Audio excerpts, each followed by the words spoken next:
please. I pledge allegiance to the flag of the United States of America and to the republic for which it stands, one nation, under God, indivisible, with liberty and justice for all. Thank you. Roll call. Armstrong. Here. Adams. Here. Daniel. Here. Durbin. Here. Eaton. Keys. Ronnie. Here.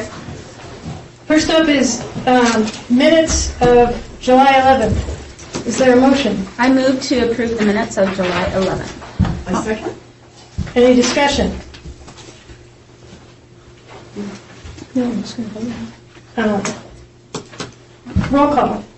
Adams. Yes. Daniel. Yes. Durbin. No. Ronnie. Yes. Those failed. Okay. Do we have a reason? Do we want to amend, Terry? I cannot remember back to July 11th and 25th to okay these. I'm able to do ones that are closer, so. Maybe you can revisit your notes. We'll look at this again at the next meeting. And if there was any discussion, maybe next time we'll have the discussion after the.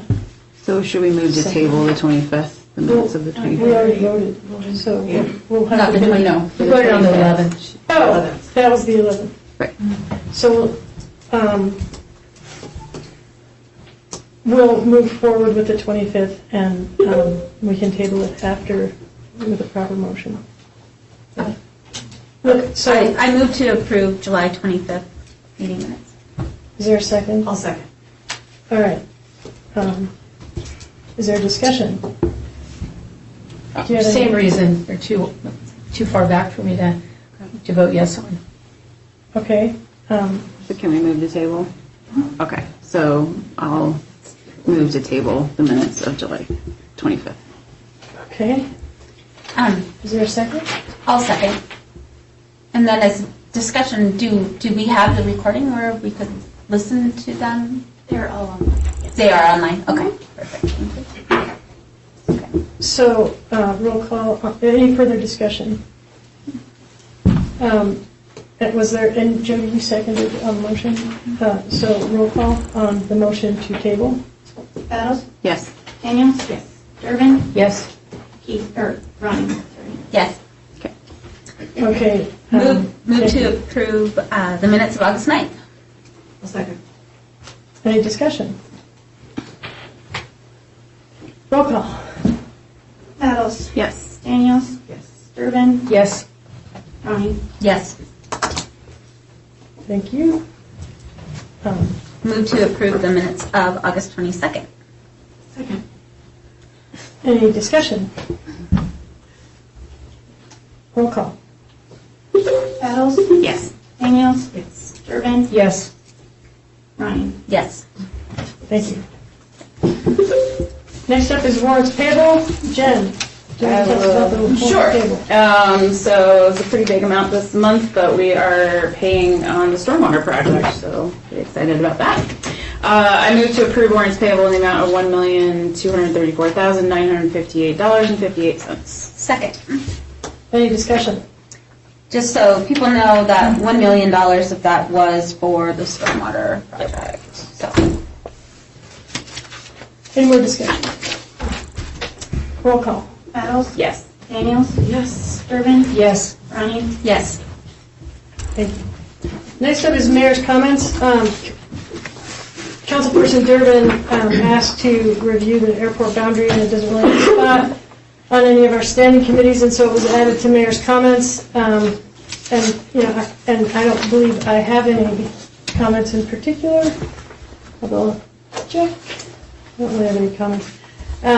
And so I think what we're going to do is we're going to go ahead and take the public comments. It's wonderful that all of you could come tonight. So if you would like, and then we'll come back and we'll have Ms. Durbin's presentation on the airport boundary and interlocal agreement. And so if you'd like to approach the podium, there's a sign on the wall that asks you to keep your comments to 3 minutes and be respectful, state your name and your address. Please come up to the podium and you can talk about anything you want. We're also going to have a public hearing later on, and for that issue, you can save your comments for then if you'd like, or you can make them now. So please come to the podium if anybody has a comment. You're all here, so I thought somebody would want to speak. Okay, Sandy Conley, 307 Hagan Avenue South. This is all on the observatory. First off, I think the observatory is a great idea. I just think that there's been issues with the process and the continuation. Resolution 3599 titled, "A Resolution of the City Council of Red Lodge, Montana supporting the development, construction, and naming of an observatory within Van Dyke Park," references Resolution 3459 stating that Van Dyke Park provides for limited building, and that resolution does not provide for that. Secondly, regarding the construction portion of that resolution, it states that the cement slab would not exceed 20 by 20. It's 30 by 36. This resolution should have been amended with the City Council approval, or the non-permeable surface should be reduced. The building permit says the building will only be 10 feet in height. Now, I'm going to ask questions, but they're just, that means, does the observatory sit on this building? The maximum height in the zone P1 is 35 feet. I feel that the planning board should have had a look at this project. Allowed uses for city-owned land in the P1 should be amended in the future so that any building on city-owned land should go through a conditional use application so all these questions can be answered. Third, it appears that the roof opening mechanism might have been purchased by a company that is out of business. What happens when the replacement parts are needed? It appears to have a slide-off roof that slides on another structure, so now the footprint is 16 by 40.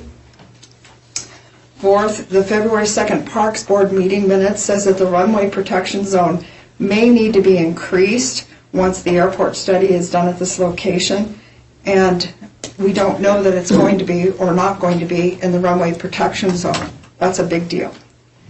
The MOU. The MOU, it seems that the March MOU wasn't signed until just a few weeks ago in August. It was supposed to be signed prior to construction. I'm just concerned with some of the terms. It says that the STEAM Center, under 2, they'll extend and maintain liability policy, but not how much that policy is.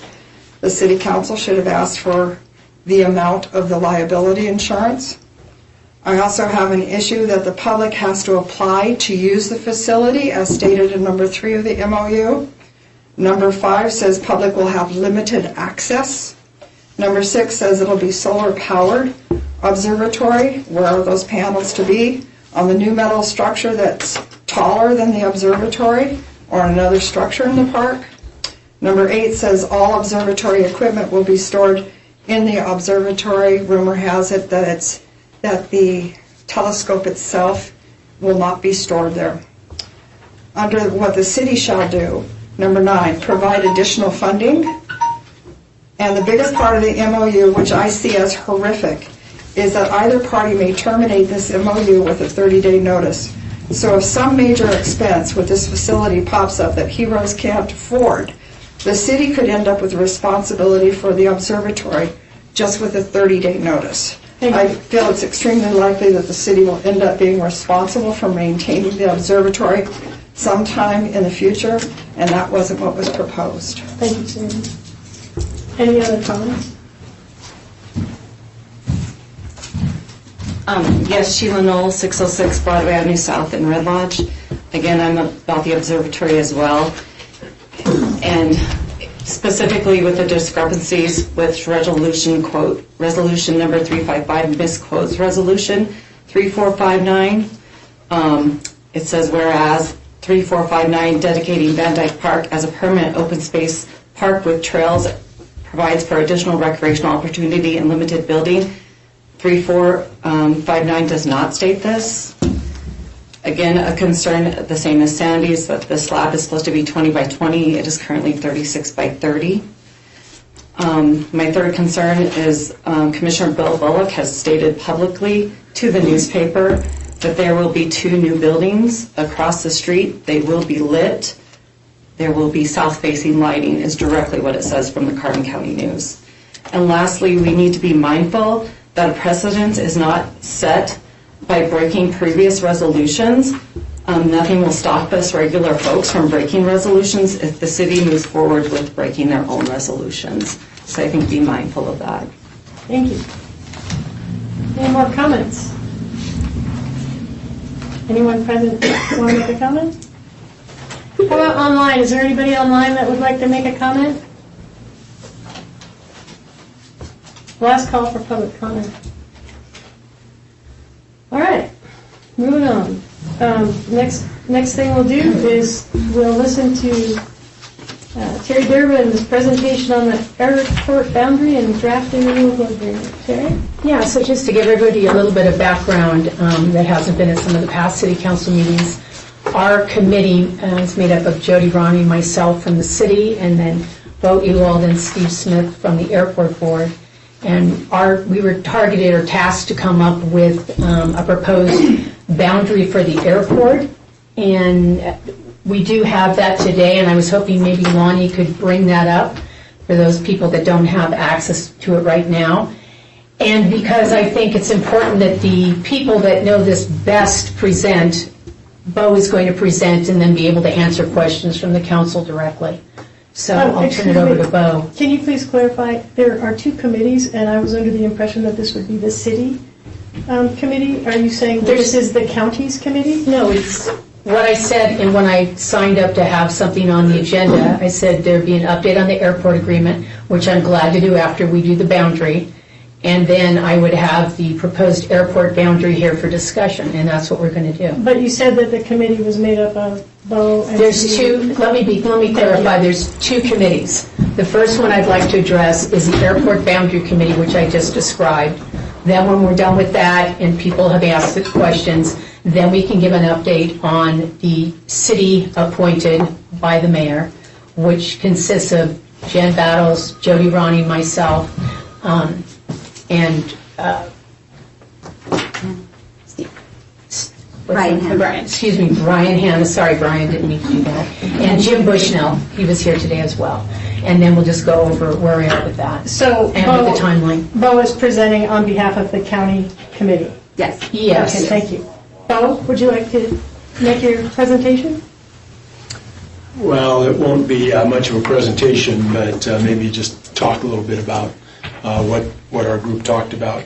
So I think as background is, I'm Bo Ewald, 8 Franklin Lane, Red Lodge, member of the airport board, representing, along with Steve Smith, the city of Red Lodge on the airport board. As you know, there has been some various debate about the boundaries of the airport. And so at the last city council, or maybe 2 city council meetings ago, this committee of Jody, Terry, Steve Smith, and I were chartered from both sides to work on a new proposed boundary for the airport, and that's what this map shows. So this was the 4 of us meeting. We met with various other folks related to the airport and the city and the county, and this is our recommendation. And for orientation, can I move over here? Yeah, and also I did put up a map of the city, and that pink area is what has historically been zoned for.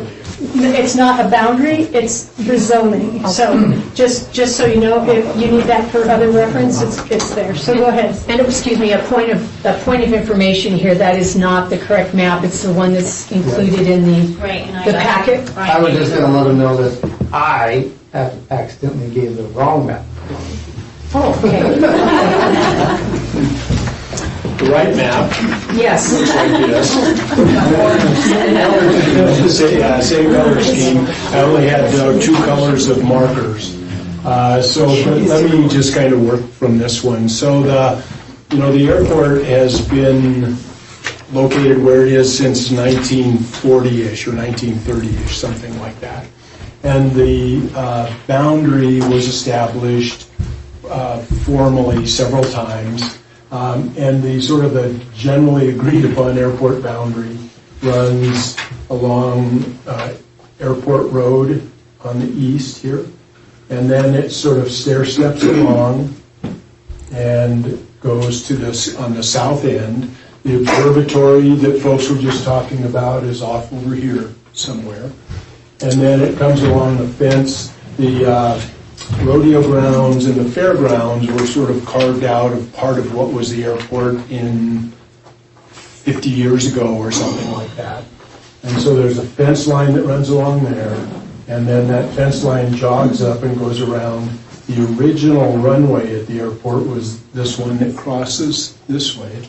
The fence line jogs around there and then comes along here, but the creek, it's really a ditch, where all of the tall cottonwood trees are, runs, and I've lost the name of that ditch, but it runs along up here. That is the boundary. And then I actually think the old boundary, and probably in some of the legal documents of the airport, ran straight along here before the highway was relocated there. And I wouldn't be surprised if there's a chunk of land there that somewhere shows up as part of the airport.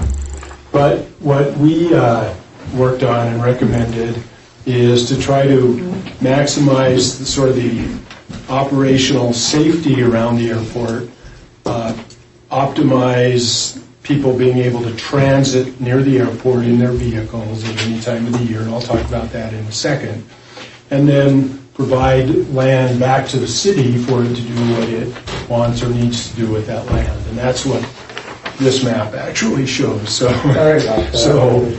Let me just kind of rough out what we're actually proposing. And that is that the airport is bounded by yellow, and then this, what was an orangish color, is land that would be going back to the city. It's city land already, I should say, but it's land that... But please acknowledge that the boundary is disputed, and that's not the boundary referenced in the 2018 agreement. I mean, that is kind of an issue because we don't have legal documentation that says that the boundary you refer to is part of that. So I just want everybody to be clear on the facts. So thank you. A little bit more clarification on that, perhaps. So the 2018 Joint Airport Board Agreement only included a map of the hangar part of the area of the airport. And so the mayor is referring to that as being the airport, the legal boundary of the airport. The airport, obviously, and we all know and operate it as a much larger piece of land. But that is kind of the center of the dispute here, I think. So what we're proposing is that the airport boundary continue to run along Airport Road, and then that it, as Airport Road curves toward the southwest, that, and sorry for those on the phone, but that it curves to the southwest, that there is some private property, the Earlywood Spoons bus barn is how some of you would know it, the old bus barn, is private property. And so the airport boundary would go around that private property, and then there would be a little square here that would remain on the airport, and I'll come back to that in a second. The airport would then run along Airport Road and would continue to the past the ends of the runways as it does today, and then continue back as it does by the fairgrounds and the rodeo grounds, go around that original runway, and then instead of going along where the ditch is and where parking for the rodeo and things are, that rather it would then follow the fence line that parallels the paved runway. And then it would turn easterly and run along the fence line back to Airport Road. Okay, so that's the basic idea. And a couple of things to mention are that we're proposing that this, originally what we had proposed was to have the entrance to Remington Ranch, which is also called South Airport Road, I believe, that we would move that road back to where it was 40 years ago, that basically that from sort of the edge of the early wood property, it would go straight to the entrance to Remington. And it would go on the east side of where the city water tank is up there. And I believe city concerns are that that slope is not stable. And we would propose that to give sort of maximum safety and distance between the runways and where people drive. But I believe it's stated that that land is not stable enough for a road. Yeah, the road won't handle there. It's been there forever. The road was moved, 14, 15 years ago? Longer than that, I think. But regardless. County helped with a bunch of it. Do you remember when that road was moved, Bill? I believe it was 2014 or 2013. Anyway, so we would recommend that we have a square parcel here. And eventually, so this is just sort of common sense coming in 20 or 30 years. On busy ski days, weekend ski days, what's the second most heavily used transit road through Red Lodge? It's Airport Road. And so what we thought was the more that we can do to get airport parking away from that busier road, the better. So that's really what this square piece is right here. That sort of is at the southern part of the hangar area. Okay. We would keep the windsock and the radio equipment that reports the weather where it is. FAA has requirements about that. There's been some discussion about moving it. So that wouldn't happen? You wouldn't be moving it? Okay.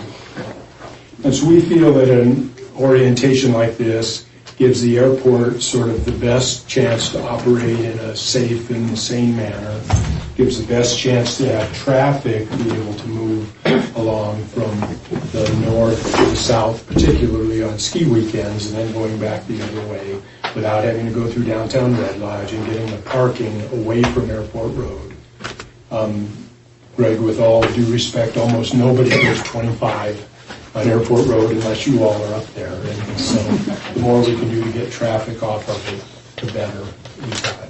And have airport parking off of the main road. So those are sort of the net of what we came up with. Think that it's a good proposal for both the airport and then gives, Mayor will argue with my wording here, but gives the orange land back to the city for it to use for its purposes.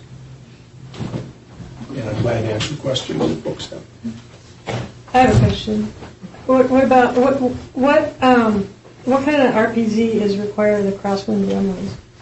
So that's a good question. So the RPZ is a protected zone as required by the FAA. And we have an RPZ, we have these protected zones past the ends of the paved runways. And the grass runways are, I won't get the FAA words quite right, but they're like alternate grass operations areas or something like that. In RPZ, these protected zones are not required off of the ends of those runways. And there's no plan to pave those? Correct, no plan to pave those. We had the first fly-in at the airport since my guess is about 1950. Last weekend, or about a week and a couple of days ago, we had about 250 people came. People donated. We raised over $2,000 for Friends of the Airport to help improve things here, so it was great. And we put some markings on these runways to make it easier for the pilot. We had about 25 planes fly in for the pilots to be able to see them, but there are no plans to turn those into permanent runways. The prevailing winds in Red Lodge, as we all know, sort of blow that way. And so this runway is kind of a safety runway for days when it's really windy if somebody needs to get down. Landing or taking off into the wind is by far the preferred thing to do. Any other questions for both? So the proposed boundaries that you're suggesting, does that also accommodate everything we could need now and in the future for emergency services, for heavy lifting construction, Great. fuel sites and so forth? Yeah, great question. So, and I sort of skipped over that since we talked about it at other meetings. But we have turned, over the last 10 years, we have turned this part of the airport really into the emergency services area. We've made 8 permanent helipads here for parking both the Blackhawks, which are sort of the among the larger firefighting helicopters, as well as what the Guard uses, plus some very large helipads here for the big Chinooks, those giant helicopters that come that carry about 100 people. We also, during those emergency operations, can park more helicopters along the grass runways. So we think we're well covered for emergency operations with helicopters. Typically, the operators of the helicopters or the Guard, when they have operations here, they bring in fuel trucks, and we've also made fuel truck access roads here. You can't see them very well, but the fuel truck access roads go here and then also up to that other area. So we think we're pretty well covered on being able to handle a volume of emergency helicopters and also be able to get fuel to them. And then at various times we've had firefighters and others camp here as well as camp over on the adjacent fairgrounds buildings and then set up things at the fairgrounds. So for fires, emergencies, and big search and rescues like we had a couple of years ago with Tatum, we think we're pretty well squared away. Would also just say one other thing, and people frequently say, well, why don't you just do the firefighting from somebody's ranch or something like that? And number one, that takes approval by the ranch owner and the landowner.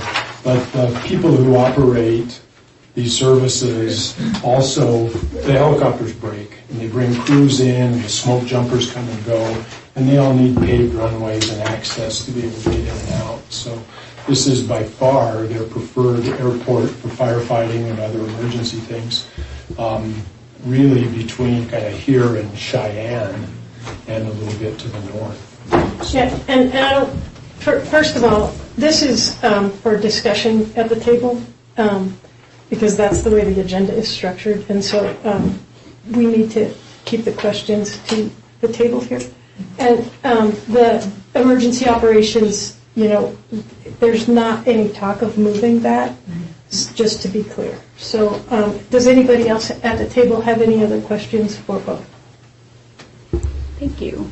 Thank you, Bo. Thank you, Bo, we appreciate Thanks, it. Bo. Okay, and then the other half of that, as I alluded to earlier, was the mayor's appointed committee, and that is Jim, Brian, Jody, Jen, and myself. And we've been meeting and going over the agreement. Right now, we're getting input from Bridger and the commissioners, and we met with the commissioners today. So we'll be prepared to have a draft at the next city council meeting for review. A draft Of the agreement. Interlocal agreement. Okay, and Steve Smith has been appointed to that committee also, but it's my understanding that he's not. No, he hasn't participated. Okay. But he's aware. Okay, Yeah. thank you. All right, so do you have anything else? No, but I did want to turn it over to Jody and Jen. If you guys wanted to add any more detail that you thought would be pertinent, please do. Yeah, I guess I'd say that I appreciate the amount of effort and energy that the city's staff have put into meeting with us, and then the amount of effort that the commissioners in the county have put into meeting with the two of you as their committee and improving communications on all fronts in that regard. I do think we're getting closer to something that is workable for both, the county and the city, and right. And I feel like it's important to acknowledge that the boundary and the interlocal agreement will be discussed as together. That the draft that's coming forward, those are two things that are discussed in tandem, and certainly to recognize that this is a step. There's also a master plan to think about in the future, and that would get into some of the particulars and the details that are not meant for an interlocal agreement, and are not going to be resolved with that one document or with the boundary. But this has been a difficult and challenging issue, and I appreciate also that the community has been involved and has taken the time to learn what they can through our conversations and our minutes, and it's not an easy thing to understand. So those are my comments, and I'm excited to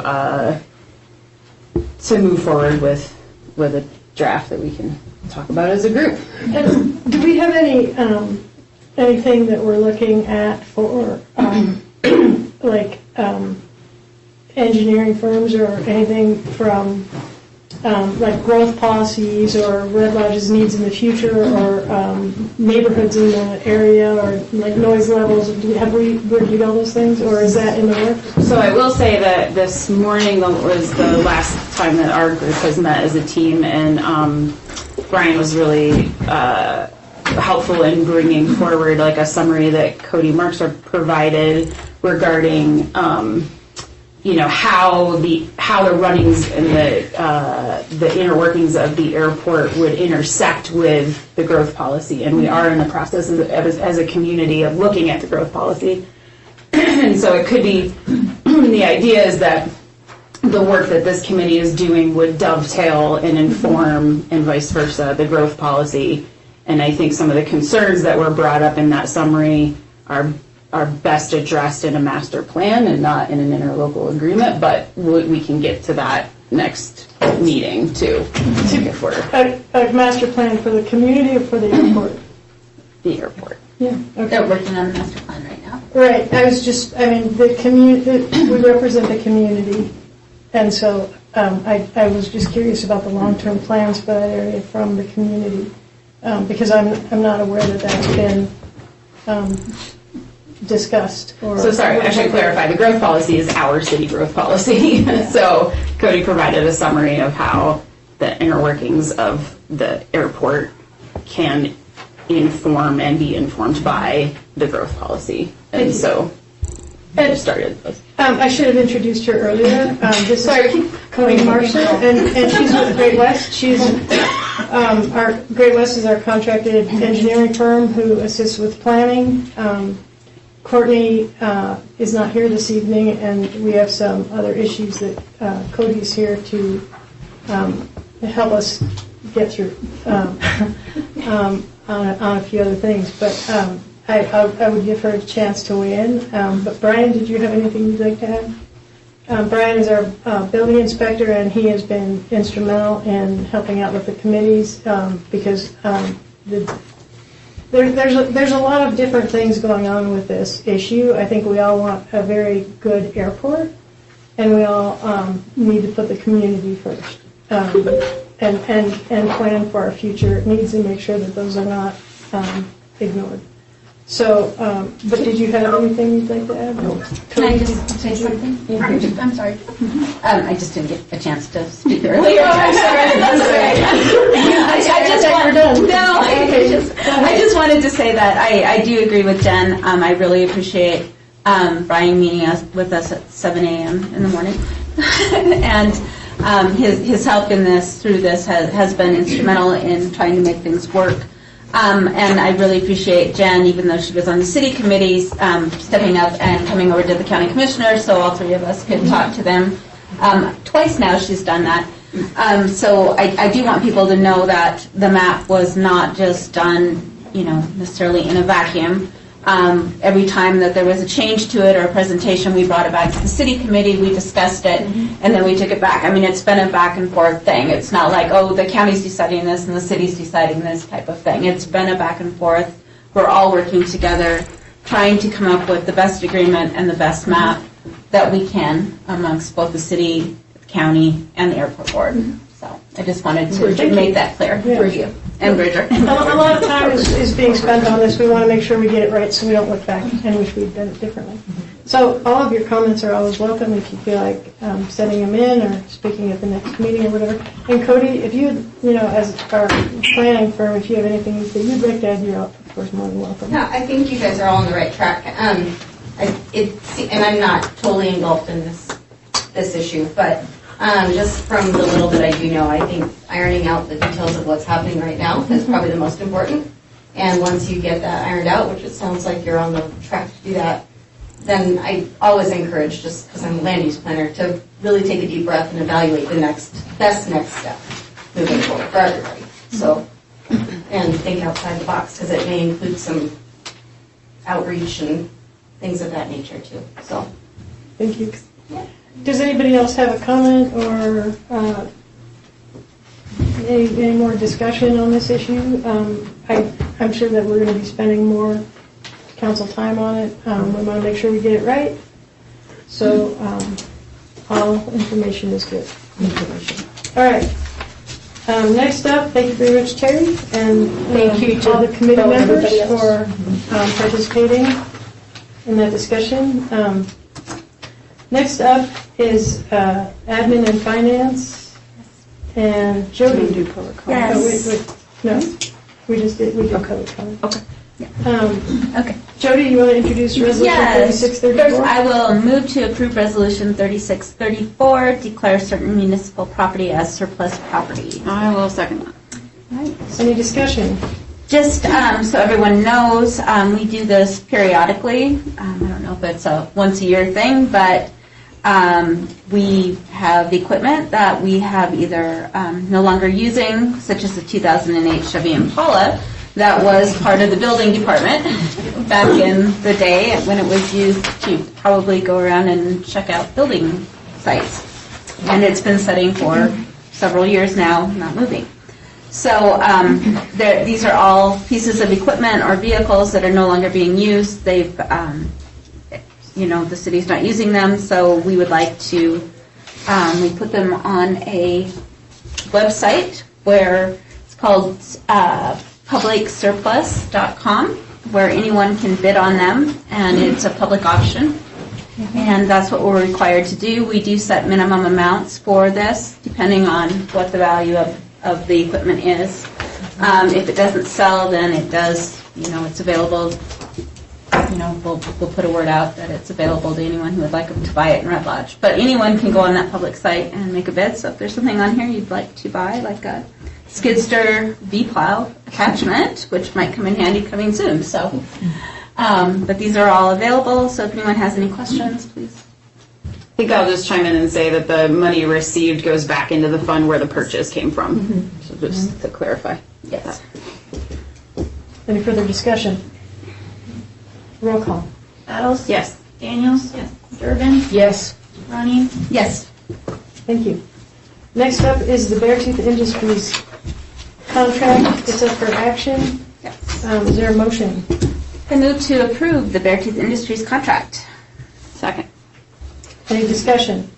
So when we originally did our budget for the recycling center, we had a set amount for the Beartooth Industries contract, and it was what they had been paying to Beartooth Industries when it was Recycle Red Lodge. We have been, the city has been in negotiations on that contract since we took over the recycling center since July 1st. So because we've been in negotiations, they have not been working down there. It's just been Ann and Kyle. They wanted, there was an admin fee that they were adding into it that was kind of blowing up our budget, but it was requirements that the city of Red Lodge was asking them to have, such as insurance and things like that that we are requiring, so it's making the cost of it go up. So rather than have 3 employees or 3 workers from Beartooth Industries so that we can still keep them and they will be paid a little higher amount than they were with Recycle Red Lodge, we're going down to 2. So that's the difference on this work contract as compared to what they had with Recycle Red Lodge. But I know Ann and Kyle are very much so looking forward to having them back at the center, and so are a lot of other people. So this was kind of a compromise without blowing up the budget. So I hope I explained that well. You did. Yeah, they'll be very much welcome down there. They need the help with the additional people that are coming, and so it'll be really great to have them back on board. Does anybody else have any comments or questions about this? Or discussion? Roll call. Battles? Yes. Daniels? Yes. Durbin? Yes. Ronnie? Yes. Thank you. Next up is to open a savings account at the Bank of Red Lodge. It's up for action. Jen, do you want to Oh, yeah, give that's us a me. little introduction? Okay, so we currently have our resort tax savings in First Interstate Bank, and it's getting a 2.53% interest rate on a money market account. We have an option to move the resort tax cash available to the Bank of Red Lodge for 3.5% interest and leave the rest of the balance in the money market account. This should help the city gain, more money via interest, and it's a fairly substantial amount of money. And so that's what is up for action tonight. Just to add to that, Yes. the auditors did say that they prefer that municipalities spread their money to, to more than just one. More. Yes. Any questions about this issue or comments or discussion? Oh, we need a motion. I'll move to approve opening a savings account at the Bank of Red Lodge. I will second. Thank you. Any discussion or questions?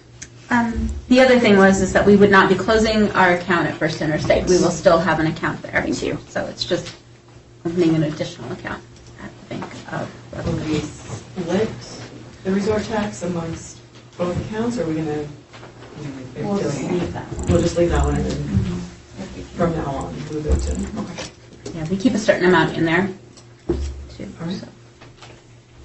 All right, any further discussion?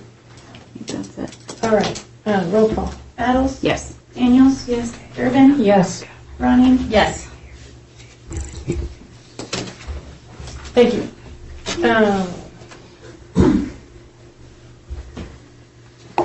Next up is a zoning amendment petition for a project request for North Platte Avenue. It's the public hearing and it's the first reading. These hearings are done just a little bit different than many other public hearings. And before the meeting, I was given a cheat sheet, which I very much appreciate. So that it might be a little glitchy, but we want to make sure we do it right and we're going to follow the rules. So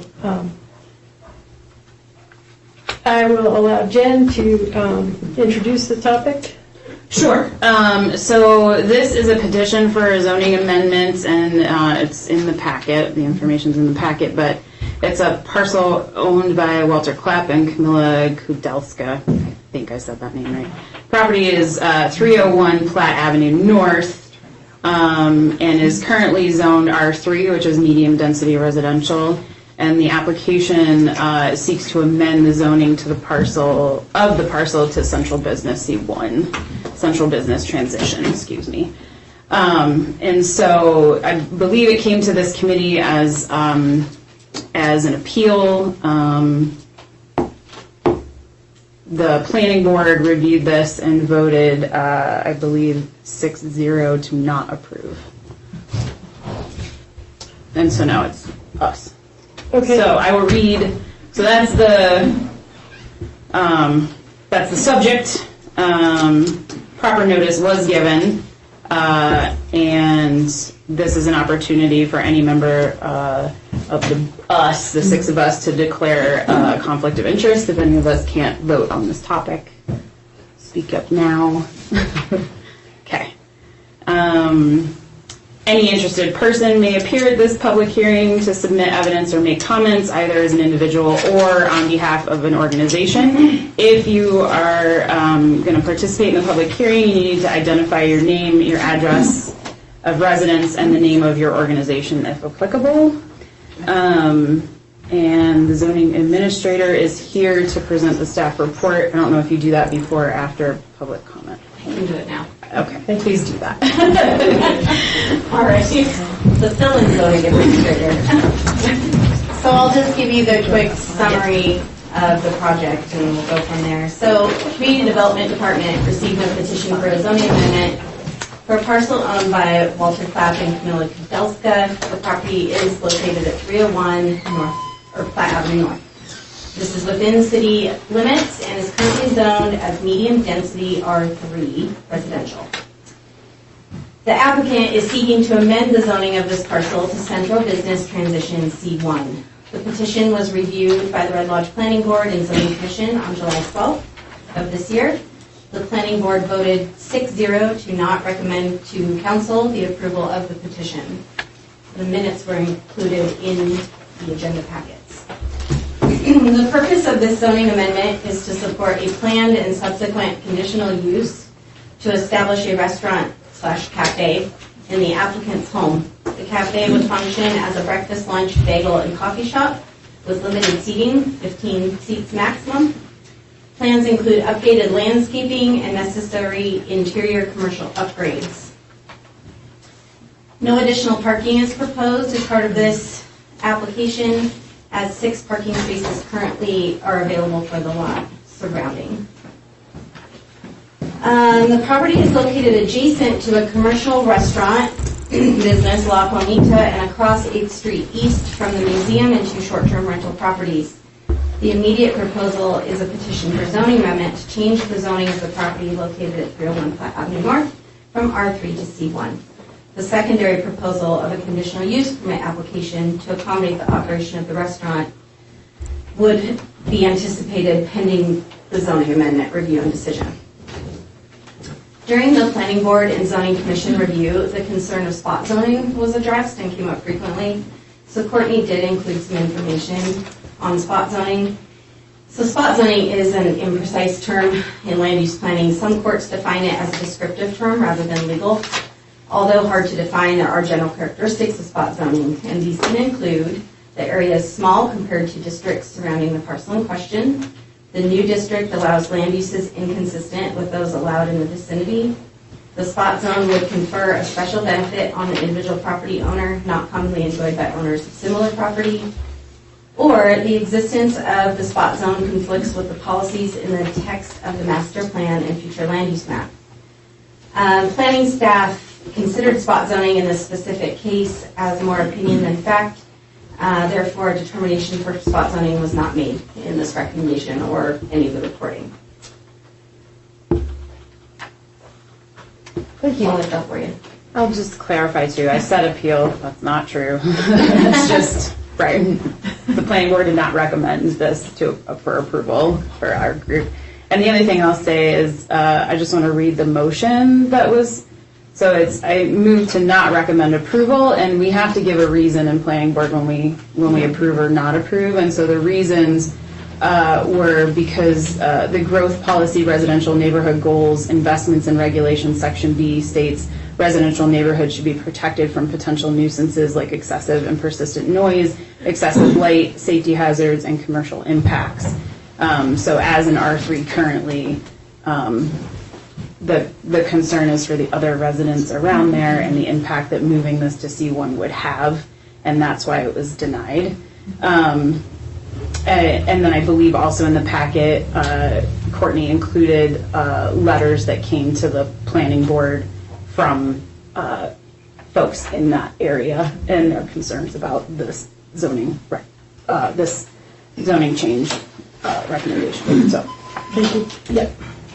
Cody, so the next up, we allow for the applicant to present information, but is it proper to open the public hearing after that then? Yeah. Okay, for public comment? Okay, Yep. Thank you. Yes. I think Tensor's online. All right, is the applicant present? I see Walter, and is Camille there? Okay. If you would like to present any information that you deem appropriate, please do so. Yeah, so I just want to state emphatically that as it contained in the report, the purpose of C1, I'm just going to read straight from the report. The purpose and intent of the C1 zoning district is to permit a mix of commercial and residential uses while maintaining a residential character. This district provides a buffer between the central business district and residential areas and is intended to minimize conflict between commercial and residential neighborhoods, thereby satisfying the problem that Ms. Donald just addressed as being the primary reason for the motion for denial at the planning board, which came as I'll just say is a surprise to me. The C1, I'm just going to continue reading. The C1 district promotes the continued occupancy and rehabilitation of existing structures by allowing residential structures to be converted to low-intensity commercial uses such as professional offices and art galleries. And I want to make clear, if we were allowed this zoning change, we don't just get to open a restaurant, right? We still have to get a conditional use permit, which may be denied, right? The only additional opportunity that we would be given really is to have a professional office, which frankly is allowed as a home occupation currently under R3. And there are a couple other, small, low-intensity things that would be possible, like a bed and breakfast. Obviously, Airbnbs are currently somehow allowed in R3.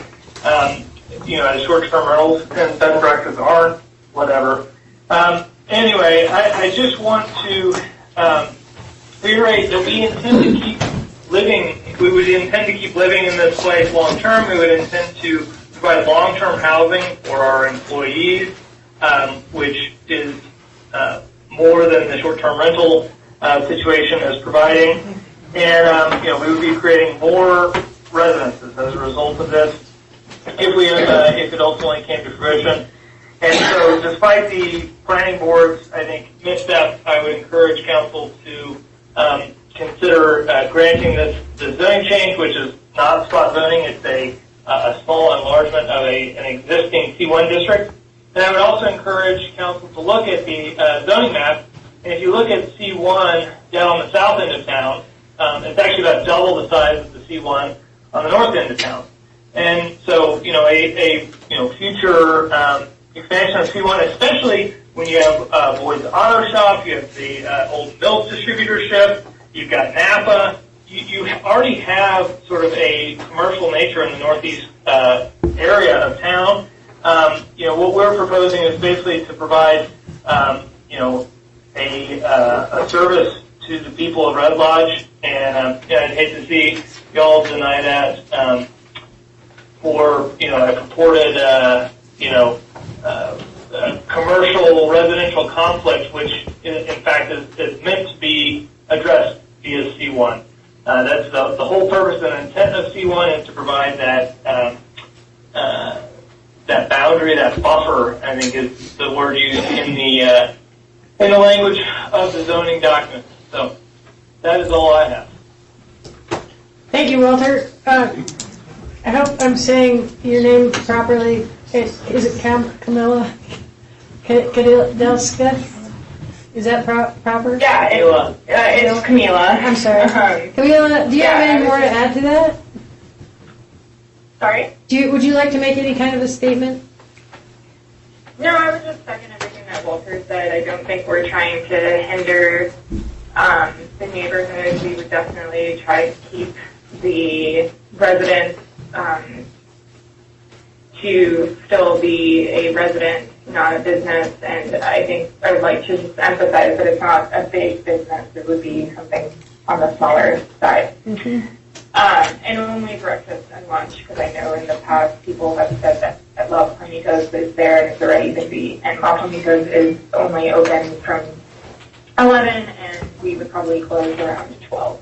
So there would not really be that much of a mix of those businesses, people patronizing between those two. So, and everything, I second everything Walter said.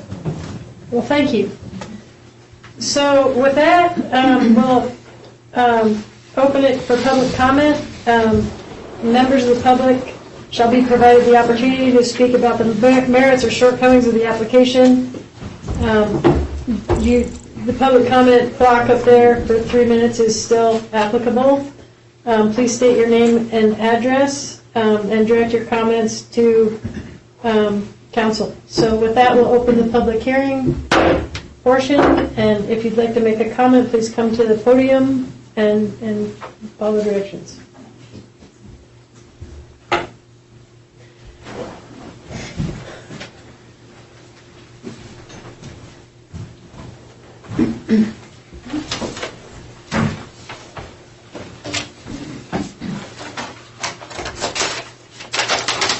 My name's Robert or Bob Conover.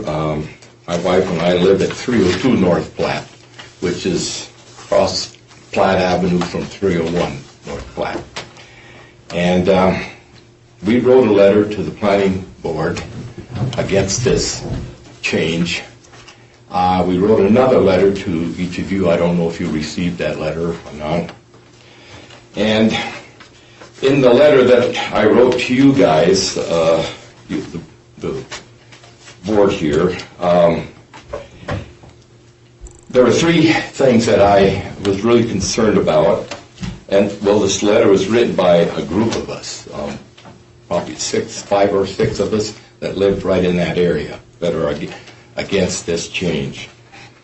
First thing is setting a precedence that if this is granted, anyone along the west side, or the west side of Platte could require this or ask for this, and it could be approved. And that would really change the neighborhood. I live in a residential area. That's why I bought a house in the residential area, because that's what I wanted. And the second thing is that according to the proposed zoning change, and I have all that legal part listed there in the letter, but there are 7 issues that have to be proven in writing, that none of these are going to be violated or changed. And 2 of those were concerned. Mine is the building code or the planning commission plans, and the other one was for parking and traffic in the area. And I did send you some proof of one particular day, just a day I pick. I normally not up at that time, but I got up at that time because I go to a breakfast and took pictures of everywhere around that corner of 8th and Platte, and just show what cars are there at the time. And then the other thing is, because the planning board said that this was not a good idea. So those are the issues that I have, and that's all concerns I have. I'm not in favor of this, and most of the neighbors are not either. Thank you. Anyone else like to make a comment? Please come up to the podium. Sandy Conley, 307 Hagen Avenue South. I believe in Walter Clapp's application, he said that there were 6 or 7 assigned places for parking, and he was referring to the public parking. There are no on-site parking spots. If they have an employee, that employee would be parking on the street.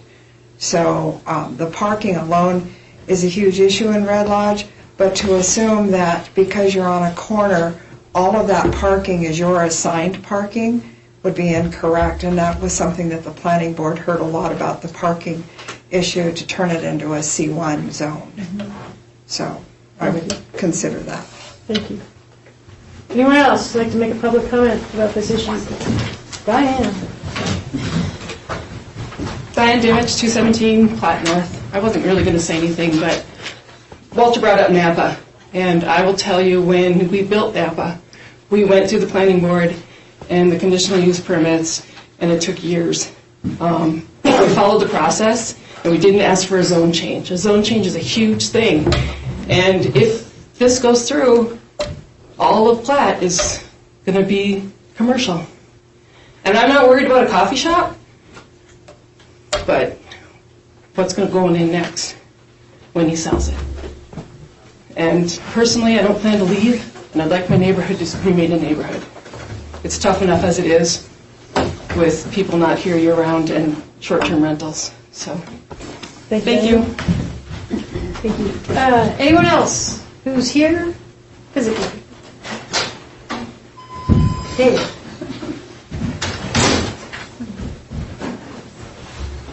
Dave Westwood, Kane Circle. Don't live in the neighborhood. Was a former council member. Was former on planning board. And undoubtedly, the trickiest part of this job, I think, is maintaining consistency and establishing precedences that will scale well. I think somebody kind of articulated the problem with opening this up. I think you guys have the minutes from the meeting, so you already saw that our previous planning director had raised some of the issues and concerns with it and why he did not recommend it. One of them, I think, was bullet point number 4 that you read, you guys had in there, but it basically said something along the lines of, does it provide some benefit or something that's not available to the neighboring parties? And our former planning director had called out specifically that if something is zoned commercial, that's an increase in property value. And he had a higher concern that was one part of the process, and the conditional use was yet another process. So whether they got the conditional use, whether they used the conditional use, that raises the value of the property. And so that in and of itself, I think, met the, like I said, I think it was the number 4th bullet of saying something that's available that's not available to neighboring properties. Does it provide an additional use? From 4 years on planning board, spot zoning was something it never came up. There was a myriad of reasons why you don't do it. And I think to sum it up, and I think it applies to everything you guys do, there's actually a couple of conversations that we've had and we'll have tonight that I think at the base of them is precedence and scalability.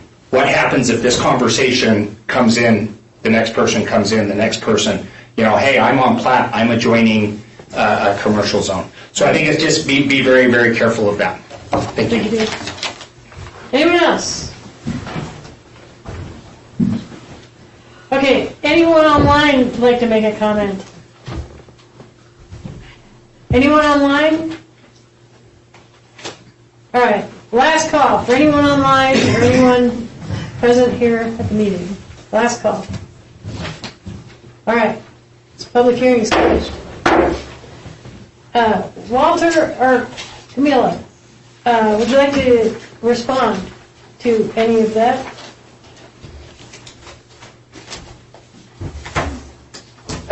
Yeah, I will.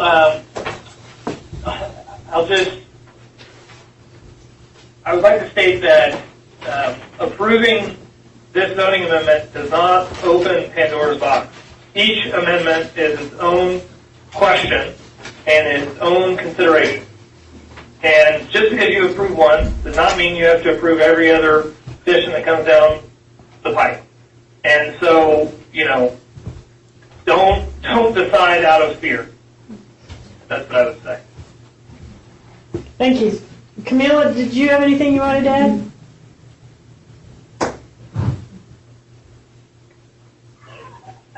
No, I would agree with what Walter just said. Okay, thank you. Next up is staff response, and that would be, Courtney's not here, and so you're the staff responder, I think. Okay. And you're the zoning administrator, so you're 2 birds with 1 stone. Sweet. Yeah, I don't know that there's anything necessarily to respond to. I mean, Courtney's done a great job explaining. I mean, spot zoning, you can make arguments for and against in every case. I don't believe that staff made any recommendation on this petition, and there's a purpose for that. It's because this is due process. So unfortunately, it leaves it in the hands of the community.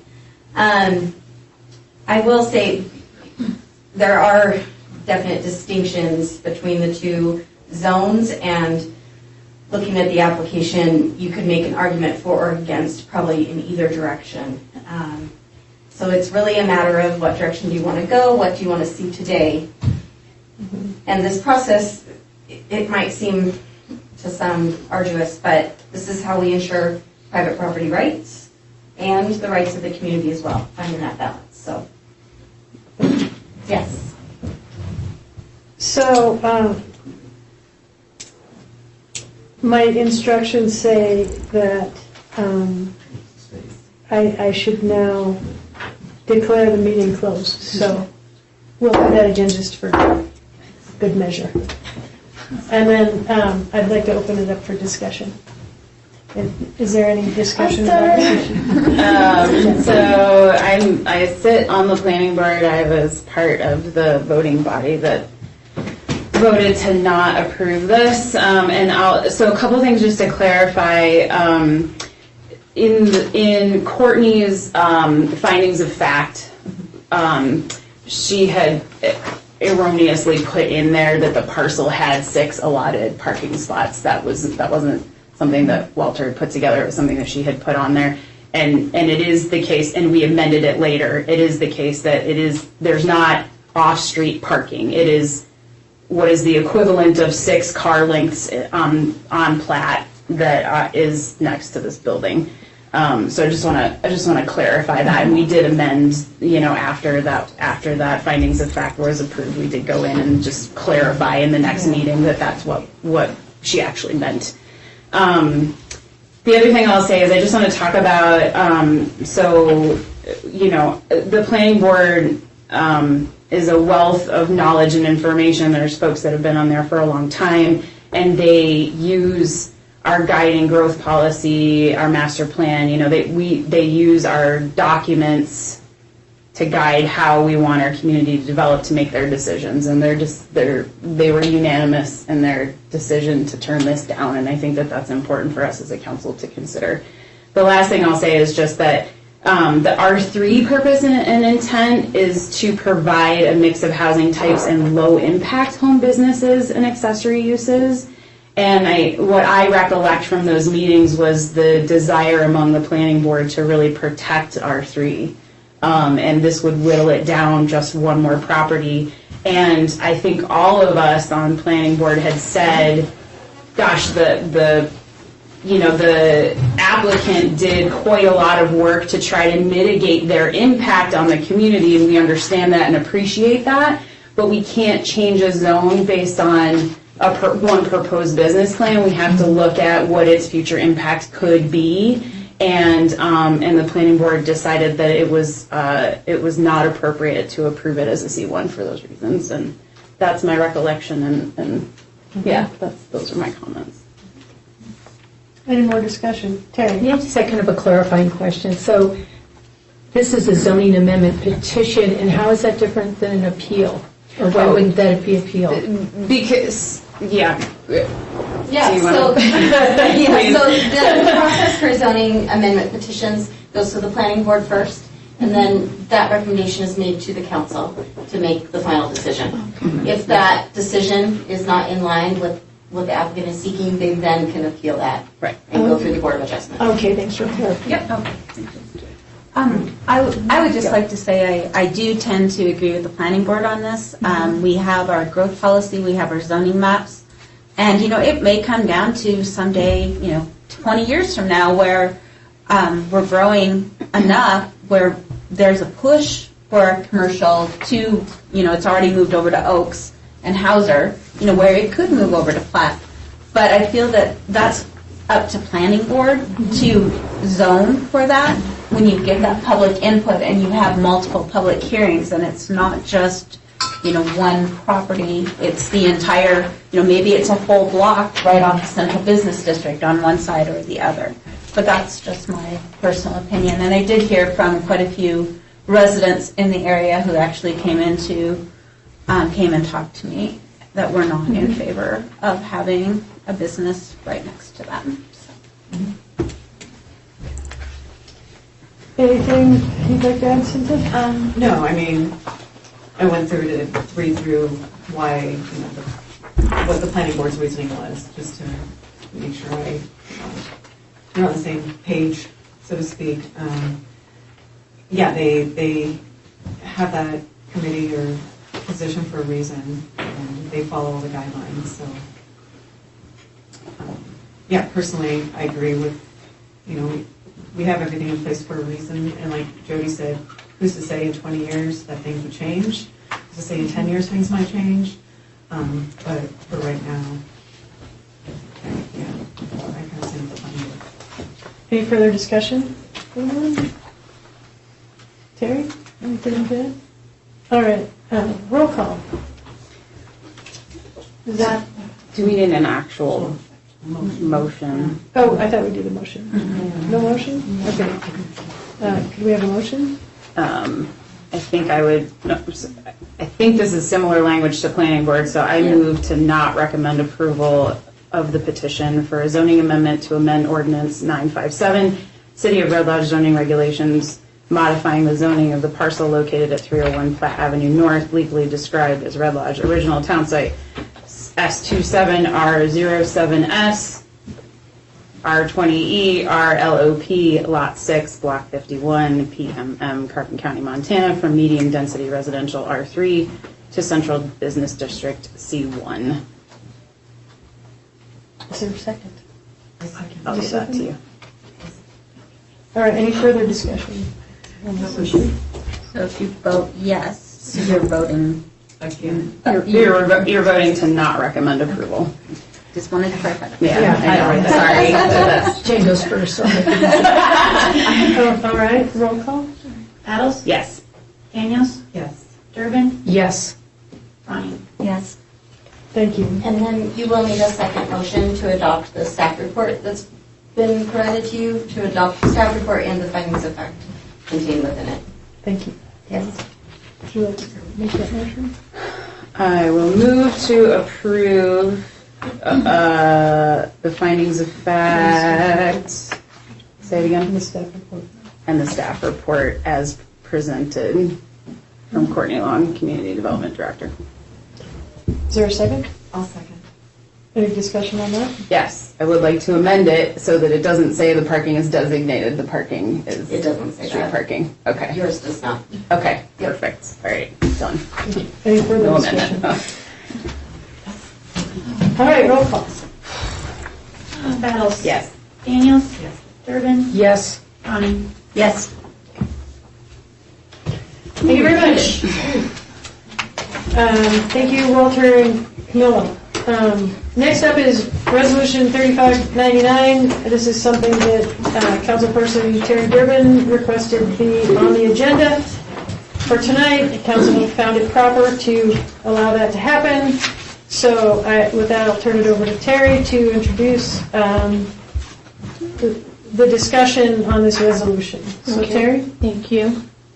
So the reason why I wanted to talk about this tonight with the council is because I have several people, and I think that you can look at the people in the audience that spoke up earlier about the observatory that have some concerns with the process. And so what I'd like to first say is that if you look at our city council, we all approved initially the observatory. The resolution had a 20 by 20 cement pad not to exceed, and that's what we were going from. There are several things that have not agreed with the resolution that time has been going on. I've had some people that had contacted me directly with some concerns. So this has nothing to do with whether or not we think there should be an observatory, because I think we're all in favor of that. But we're looking at the process and how this is going forward. And I think based on some of the conversations we've had earlier, what precedents does this set going forward? And that's what I think we're concerned on. So I'm going to be I'd first like to open it up to my colleagues here to, we know that we have that resolution. The cement pad is like 30 by 36 right now, when we were in the understanding that it would be 20 by 20. It also, and I think Sandy maybe brought this up as well, in Resolution 3599, it talked about that 3559, which was a resolution for Van Dyke Park, that allowed for recreational opportunity and limited building, but that doesn't actually state that in there. So that's another thing that is not consistent. So I'd like to open it up and see if anybody here has any other comments or opinions on the discrepancies or what this might lead to, and maybe some suggestions for going forward with the observatory and in the future. Any discussion? Anybody like to discuss? Is it ever, like the building or anything ever brought to the planning board, like the plans brought to them? Were they? No. I'm not quite sure. I don't remember exactly if Teresa did do that or not, but she's a procedure person. Brian, do you have anything? It's my understanding it was brought to the Parks Board. That's where it started. And if I may, I did a little bit, because I was going to talk about this tonight, I did some research and talked to some people in the city to kind of get us a little bit of a timeline. So hopefully we can maybe dissect this process a bit and find out what we can do to maybe improve the process in the future. So I did talk to Courtney, and I was concerned because the resolution was passed back in 2022 in April, and I was looking for kind of a paper trail of this project, since this has turned out to be much larger than we originally had on the resolution, and there is no paper trail. So that was the first thing to me, which sort of raised maybe a red flag. How did we get from there to here without a paper trail? The other thing is that I did ask about who made the decision, given that this was really kind of, as it was progressing in conflict with our resolution that we passed, that who gave permission or who gave the okay on the project. And I've not talked to anybody it wasn't Courtney, Jim has not been around. I know Brian is the building inspector, so once he's given it, he makes sure that it's built to code, he makes sure that it's built well, but he did not know about that resolution that had been passed. So I'm wondering where the disconnect was that this was, propagated down through the line without anybody realizing that this footprint was going to be much bigger than what we approved. Brian, do you have anything you'd like to add? A lot of it was conversation that Parks is okay with it, Planning's okay with it, Public Works is okay with it. By the time I got there, by the time I got the plans, that was a conversation. So, right. I mean, people have said that, yes, we're okay with this. Well, see, and again, the thing I have a problem with that is there's no paper trail, because I went back and I talked to the planning board, to Al Bloomer, and they have never reviewed the plans. They had no knowledge of it. It was never even brought up to them, which to me was, again, another red flag. The other thing is I was worried, or at least concerned, as a lot of other people were, about the whole safety issue, knowing that it's up in Van Dyke Park, which is in close proximity to the airport. And so I went and asked Steve Smith, because I was told that, it's fine with the airport. So just to do my due diligence, I talked to Steve, and I said, the safety zone, is this outside of the safety zone for the airport? And what he told me is that he was approached by Teresa about the observatory, and she had some concerns, and he said, that's great, go ahead and give us the plans, and we'll look at them, we'll take them back to the airport board. And nothing ever happened. And then when I talked to Brian, he was under the impression that had been done, but there's no paper trail of that being done, and the people I talked to on the airport board said that hadn't been done. And then the other thing I did is I haven't been able to get a hold of Chris Keys, who was sitting on the Parks Board, I guess, during this time. But I did go back and look at the Parks Board's meeting minutes, and I don't see anywhere in there, at least that I could find, where they've actually gone through and looked at these current plans and approved them and then run it up to Jim Bushnell to look at. So I guess, my problem is that this right now, this concrete pad is over 2.5 times as large as a concrete pad, which the wording specifically said will not exceed 20 by 20, which is 400 square feet. The footprint of that observatory structure is 486 square feet, and then with the pergola, it's up to 760 square feet. And I'm not saying that that's not what the observatory needs, but I would have thought that along this we would have checks and balances, and that at some point it would come back to the city council or come to our awareness so that we could vote on it or at least discuss this, and none of that's happened. And so, one of the things I've thought about is, obviously it's being built now.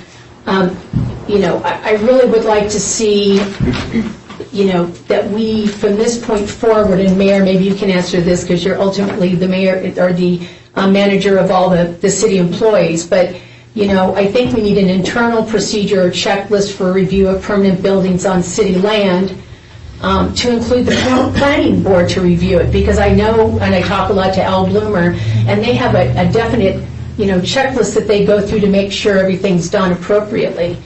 And they're the most familiar with these kinds of things. And then the other thing is having the MOU be drafted once there's clear understanding of all the issues. And as I've talked to different people, they pointed out the uniqueness of this. This is a permanent structure that's on a city park that was supposed to be mostly for trails and recreation open. And this also, I think Sandy brought this up, has moving parts, right? So what's going to be the implications of maintenance of that? And so I do think, as I went back and I did talk to Courtney, and she said, well, I don't think this is, I think this is fine. It's under the definition of recreation, but I couldn't find a definition of recreation in the zoning. And so I think that's another issue. So there's all these inconsistencies, and I just feel like going forward with this is just setting the wrong message, and kind of like we've heard of other things going on today, that it doesn't matter if something's passed by the city council. If you go ahead and do more than what was in there, well, do it and then ask forgiveness. And I don't think that's a road we want to be going down. So I'd like other people's opinions on what they think. Thank you, Terry. And, I would just, internally, I'll just add, this is, as a former English teacher, the importance of commas and properly placed sentences. That sentence says, a proposed building in a observatory at a north central location in Van Dyke Park upon a cement slab that shall not exceed 20 by 20. The building, so that's 400 square feet. The building is 16 by 24. Right. And so that is the same square footage, and that is something that perhaps all of us, could have asked for more clarification on. But I think that when you talk about building things, correct me if I'm wrong, Brian. Those sorts of things, like with new hangars at the airport, they try to make things work for people in the spirit in which the decision was made. And Dennison, if you have anything that you would like to weigh in on the language of the resolution with the procedure being followed, then please share your comments. Was the procedure properly followed, or did Terry have some concerns about the procedure? Mayor, members of the City Council, this, I want to say ordinance, I don't have the number handy. Resolution 3599. The resolution did come before the City Council properly, and was voted on properly. And so according to the resolution was procedurally done according to all the process in place. Thank you. And do you or Brian have any concerns about the way the building was constructed, or violating any city codes or procedures or anything like that? Because Brian is the expert in building inspections, and you're the expert in the law, and we don't have Al, we don't have any planning board members except for Jen, and we don't have any parks board members here. So if anybody else would like to make a comment, or There's planning board. yeah. And so if you guys would like to weigh in, you're more than welcome to. On the propriety, this went to Parks Board for approval, and you're welcome to weigh in on if it should have come to planning board, or It never did come to the planning board. and should it have, or It since it's city property, I'm not sure, but I would guess that as it's zoned, we'd be looking at it in terms of whether the proposal was fitting the zoning as it's stated currently. And I guess at this point, I really can't make a comment because I haven't seen what the building is, haven't seen what the proposal is, or really don't have any background information on what the issue is. so. Thank you very much. And so, if there's any further comments for discussion, please. I would just like to say that regardless of, if the procedures that we currently have in place were followed or not, I do agree with Terry that maybe we do need to create, especially in our parks, a little more stringent procedure moving forward with all of our user groups if they want to, build something or where they know where to go and ask for permission to do things. Like, I think somebody just, we added a shed somewhere for, like on Coal Miners Park, I think, and that was approved, I think, by the Parks Board. But, I feel that we could use some work, I guess, on fine-tuning that. Do you want to talk to land use and planning about that? Well, Jen and I kind of, I think we should. I think land use and planning or public works, either one, maybe we could work,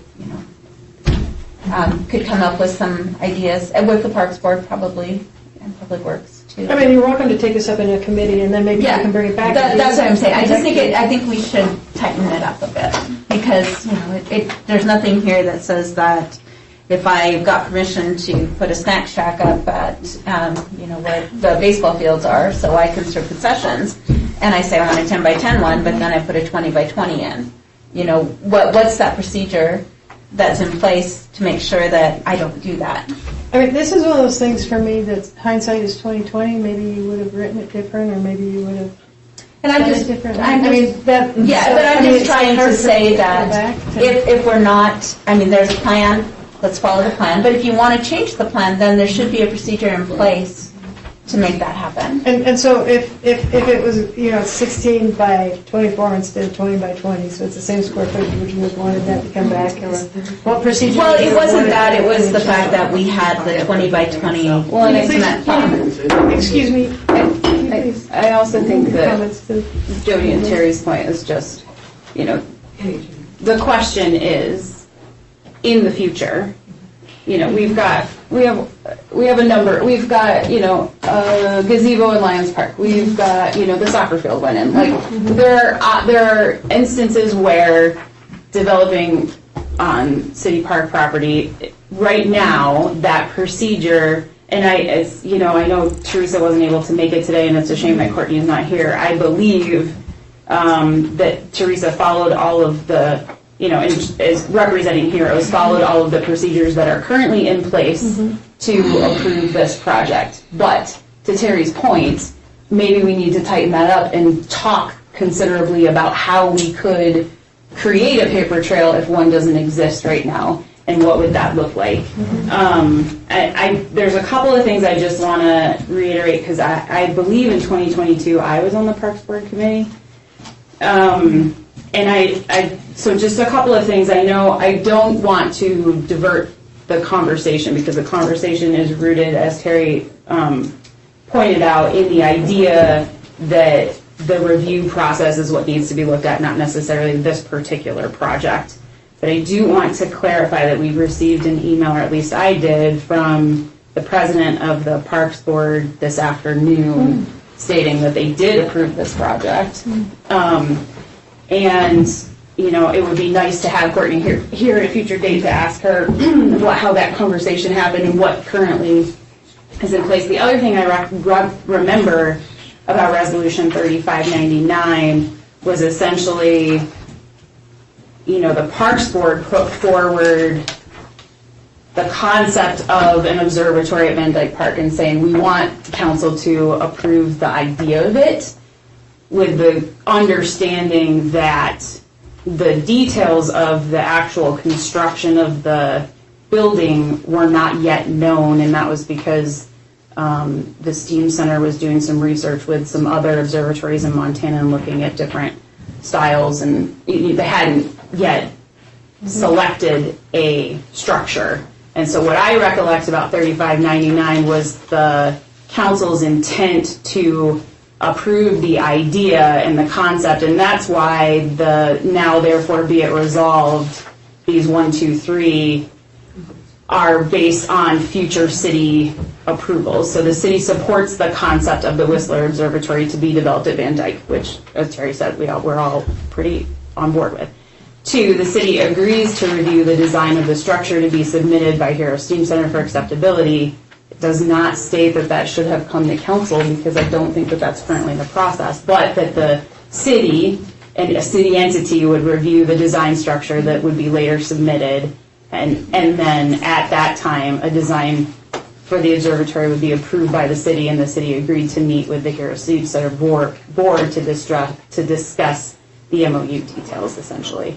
So that's what I recollect, was that this resolution was a way to move the conversation forward so that that entity could start getting bids and really put in the effort with the understanding that the city was in a good faith effort in support of the project. That being said, again, I having sat on the Parks Board a number of times now, over the last 10 years actually, I do think it's the case that we can tighten up when a project comes forward that's for parks specifically or for city-owned land. Who are the entities that approve and what are they approving for future? The other thing I'll say is this: the whereas that talks about the slab. And the slab, and to be clear, the structure is 16 by 24. The slab is larger than that.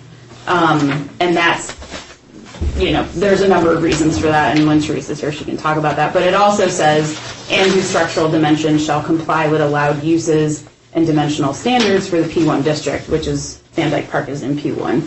And so I took it upon myself to look up the comprehensive parks plan, and in it defines the purpose and intent of the P1 zoning district to provide adequate amount of land for a variety of public and semi-public uses that serve public health, safety, and general welfare, implement the Red Lodge growth policy, and protect critical natural resources. These uses include various public buildings, parks, and recreational facilities, and open spaces.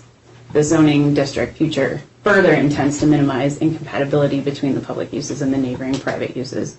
So I do believe that the comments about allowed use and being able to build this structure in this park, the reference was to the fact that it is in P1.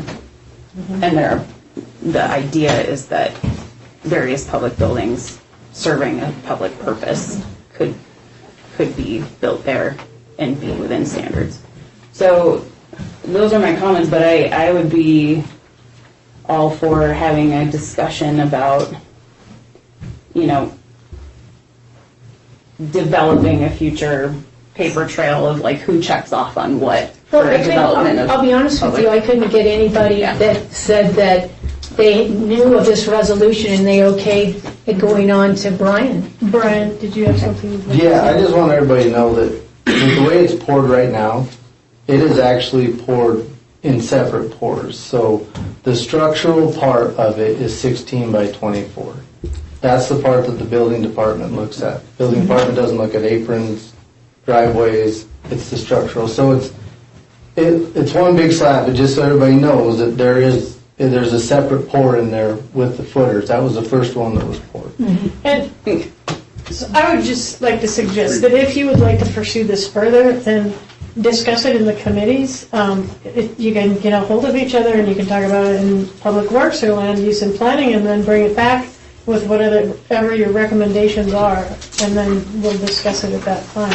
And if anybody else has another proposal, then let's hear it. I just want to make one more comment. So the one thing that sort of stands out to me is when I look at the zoning code, this is in the same zone as the airport. And the scrutiny that the airport is going through is very different than this observatory. So that in itself should make people pause and think about that.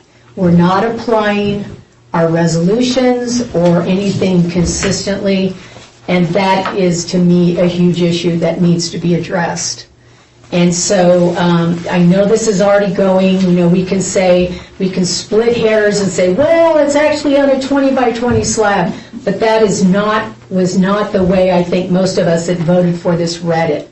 It was our assumption, because that's a wide open space up on the bench, was going to be this 20 by 20 cement pad with some little observatory there so people could look at the stars, and it's turned into much more than that. And all I'm saying is when that was known at whatever point that was going to be much bigger, it should have, the people on the city council should have been made aware of that.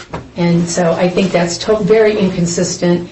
And yes, we will go through and do this, but I still say I could not get one person that told me that they approved of this observatory to the point where they put it on Brian's desk. So maybe you know who it is. Well, I don't know, but I mean, you know, there is a difference between 150 acres with airplanes and the FAA. They're both and the city. They're not exceptions, so. No, but I mean, I'm all about, excuse me, I'm about consistent. Policy and following rules, so. Right. If you'd like to discuss it in your committee and bring it back with some actionable things, then please do. So, with that, is there any more comments on this issue? With that, then there's nothing here for Public Works. All the correspondence for any of these issues is included in your packet, and with that, we will adjourn. Thank you all for coming.